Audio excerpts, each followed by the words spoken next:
पहलगाम घटना को लेकर के पूरे देश में आक्रोश है। आप उस घटना को कैसे देखते हैं? देखिए, सबसे पहले तो आपके चैनल के माध्यम से मैं उस सभी परिवार को प्राकृतिक से प्रार्थना करते हैं कि उनके आत्मा को शांति दे और अच्छे स्थान में जगह दे।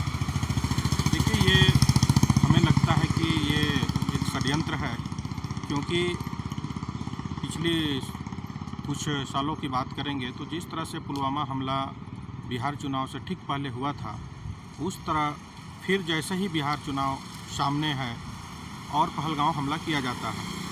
सबसे बड़ी बात है कि जिस दिन पहलगाम का हमला होता है और हमारे भारतीय लोग मरे जाते हैं और हमारे प्रधानमंत्री दूसरे दिन ही चुनाव की तैयारी में लग जाते हैं, तो इससे निश्चित रूप से हमें लगता है कि यह एक षड्यंत्र है। और जिस तरह से लोग पूरे देश में चूँकि माहौल बना रहे हैं कि यह हिंदू मुस्लिम का जो इसको प्रोपेगेंडा फैलाने की काम कर रहे हैं, तो हमें लगता है कि बिल्कुल यह षड्यंत्र है। क्योंकि उस पहलगाम में मरने वाले की संख्या 26 है और 26 में हमें लगता है कि कम से कम 15 मुस्लिम समाज के लोग हैं, तो ये हिंदू मुस्लिम की घटना कैसे हो सकती है? तो ये निश्चित रूप से हमें लगता है कि ये चुनावी रणनीति तैयारी का एक षड्यंत्र है और इससे लोग समझ ना पाए, इसलिए इस तरह का हिंदू मुस्लिम का मामला को इन्होंने उजागर करने का काम कर रहा है। और इसमें कुछ गोदी मीडिया भी शामिल है जो हिंदू मुस्लिम कर रहे हैं, क्योंकि हमने देखा कि लिस्ट में बहुत सारे लोग हैं जिसमें मुस्लिम समाज भी है। अब कहते हैं कि कलमा पढ़ने के लिए बोला, कलमा नहीं पढ़ा तो उन्होंने गोली मार दिया। भाई, तो मुस्लिम समाज के लोग जो थे तो कलमा पढ़ ही सकते थे, उन्हें फिर क्यों मारा गया?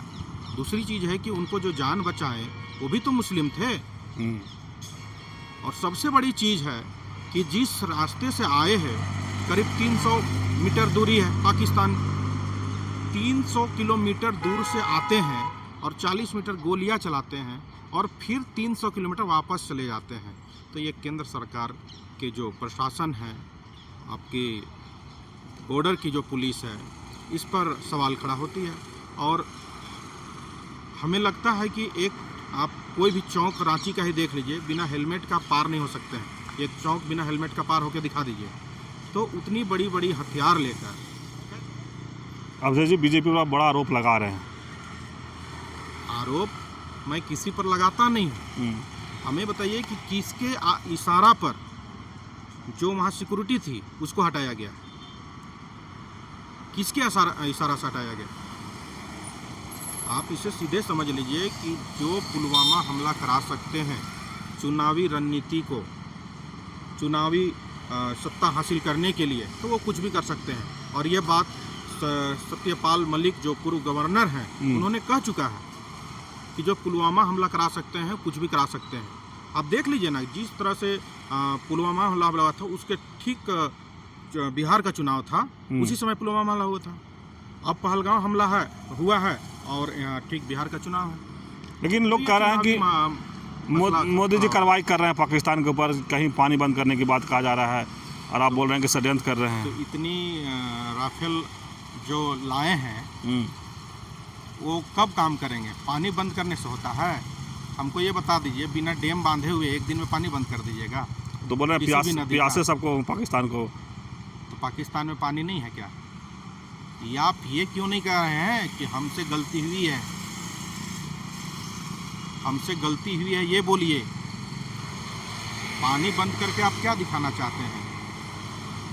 पानी काम बंद करने से काम नहीं चलेगा। ये सोच रहे हैं कि हमारी जो कमियां हैं, हमारी जो गलतियां हैं, वो छिप जाए इस तरह से। वैसे नहीं छिपने जा रहा है, जनता समझ रही है। मैं जनता से मैं कहना चाहता हूँ कि जो हिंदू मुस्लिम के नाम से वोट देते हैं, अगर हिंदू मुस्लिम के नाम से वोट देते रहेंगे तो इस तरह से लाशों पर राजनीतिक बीजेपी करते रहेगी। परिचय दे दीजिए। मेरा नाम अवधेश बैठा, बहुजन समाज पार्टी रांची जिला अध्यक्ष।